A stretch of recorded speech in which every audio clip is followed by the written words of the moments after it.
mais um vídeo, né? Esse vídeo vai ser bem curto sobre a nova atualização, né? Agora você tem como...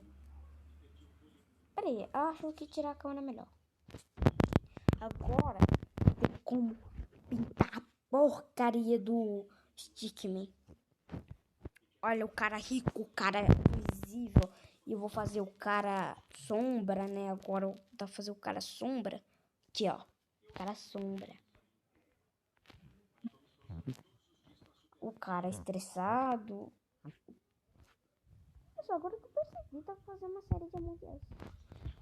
E ele mudou o nome do Caracol. Antes o nome dele era... Que isso? O nome antes era Lesma, agora é Caracol. Troca a cor mesmo? Vou colocar. Mano, ele não dá... Ele não fica preto. Que pena. Ele não vai mudar nada, tá? Ele vai atacar, ó. Pronto. Nossa. Coitado do cara. E agora, se você apertar aqui em reset, aqui, ó, vai aparecer essa mensagem. Aqui com um... Ah, esquece. E essa é uma atualização, né?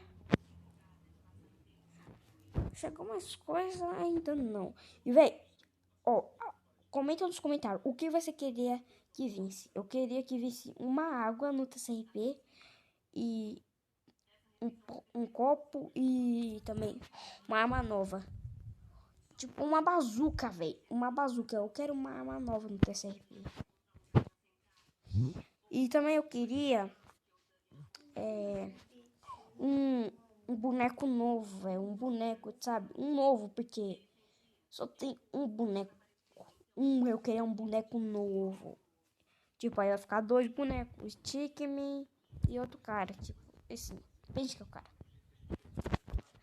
Tipo assim, um cara. Deixa eu pegar aqui um carinha.